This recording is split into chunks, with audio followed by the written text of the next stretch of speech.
ನಮಸ್ಕಾರ ವೀಕ್ಷಕರೇ, welcome to ನಮ್ಮ ಫುಡ್ಸ್ ಚಾನಲ್.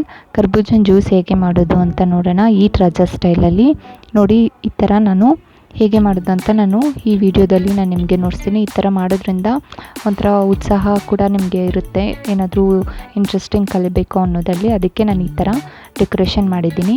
ಈಗ ನಾನು ಮೊದಲಿಗೆ ಒಂದು ಚಿಕ್ಕ ಸೈಜು ಕರ್ಬೂಜನ್ ತೊಗೊಂಡಿದ್ದೀನಿ. 2ರಿಂದ 3 ಸ್ಪೂನ್ ಆಗೋಷ್ಟು ಸಕ್ಕರೆ ಮತ್ತು ಇದೆಲ್ಲ ಡ್ರೈ ಫ್ರೂಟ್ಸ್ನ ಕಟ್ ಮಾಡಿ ಇಟ್ಕೊಂಡಿದ್ದೀನಿ. ಗೋಡಂಬಿ, ಪಿಸ್ತಾ, ಬಾದಾಮಿ ಈ 3 ಈಗ ನಾನು ಮಧ್ಯಕ್ಕೆ ಕಟ್ ಮಾಡ್ತಾ ಇಲ್ಲ ನಾನು ಈ ಹಣ್ಣ. ಸೊ ನಾನು ಕೊನೆಯದಲ್ಲಿ ಸ್ವಲ್ಪ ಕಟ್ ಮಾಡಿ ಇದನ್ನೆಲ್ಲ ನಾನು ಒಂದು ಸ್ಪೂನ್ ಸಹಾಯದಿಂದ ಜಾರ್ ಒಳಗಡೆ ಹಾಕ್ಕೊತಿದ್ದೀನಿ. ಇದರೊಳಗಡೆ ಇರೋದು ಹಣ್ಣೆಲ್ಲ ತೆಗೆದು ನೋಡಿ, ನೀವು ನೋಡ್ಬೋದು. ಇನ್ನೊಂದು ಭಾಗ ತೆಗಿಬೇಕಾದ್ರೆ ಹುಷಾರಾಗಿ ತಕ್ಕೊಳ್ಳಿ, ಯಾಕಂದರೆ ಇದರಲ್ಲಿ ಬೀಜ ಇರುತ್ತೆ. ಅದಕ್ಕೋಸ್ಕರ ಬೀಜನ ಒಂದು ಸಪ್ರೇಟ್ ಪ್ಲೇಟಿಗೆ ಹಾಕ್ಕೊಡಿ. ಇದನ್ನೆಲ್ಲ ತೆಗೆದ್ಬಿಟ್ಟು ಒಂದು ಸ್ಪೂನ್ ಸಹಾಯದಿಂದ ತೆಗೀರಿ. ಚಿಕ್ಕ ಸ್ಪೂನ್ ಎತ್ಕೊಳ್ಳಿ, ತುಂಬ ಈಸಿ ಆಗುತ್ತೆ ನಿಮಗೆ. ಸೊ ಈ ಥರ ಎಲ್ಲ ನೀಟಾಗಿ ರಿಮೂವ್ ಮಾಡಿಬಿಟ್ಟು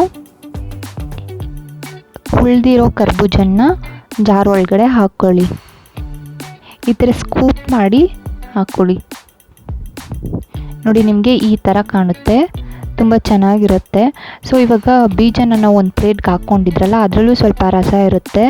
ಸೊ ಅದಕ್ಕೆ ನಾನಿಲ್ಲಿ ಸ್ಟ್ರೈನರಿಂದ ಸ್ಟ್ರೈನ್ ಮಾಡ್ಕೊತಾ ಇದ್ದೀನಿ. ನೀವು ನೋಡ್ಬೋದು ವಿಡಿಯೋದಲ್ಲಿ ಈ ಥರ ಮಾಡ್ಕೊತಾ ಇದ್ದೀನಿ. ಅದರಲ್ಲಿ ಒಂದು 2ರಿಂದ 3 ಡ್ರಾಪ್ ಆಗೋಷ್ಟಿರುತ್ತೆ.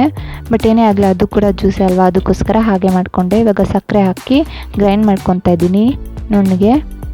ಸೊ ಈಗ ನಾವು ಆವಾಗಲೇ ಮಾಡಿಟ್ಕೊಂಡಿರೋದನ್ನು ಕರ್ಬೂಜನ ತಕ್ಕೊಂಡಿದ್ರಲ್ಲ, ಸೊ ಅದೇ ಇದಕ್ಕೆ ನಾನು 2 ಐಸ್ ಕ್ಯೂಬ್ಸ್ ಹಾಕಿ ಇವಾಗ ಜ್ಯೂಸ್ ಹಾಕ್ತಾಯಿದ್ದೀನಿ. ಅದರೊಳಗಡೆ ನೀವು ನೋಡ್ತಾ ಇರ್ಬೋದು ವಿಡಿಯೋದಲ್ಲಿ.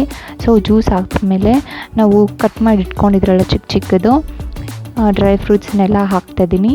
ಒಂದ್ಸಲ ಟ್ರೈ ಮಾಡಿ, ಚೆನ್ನಾಗಿರುತ್ತೆ. Thank you.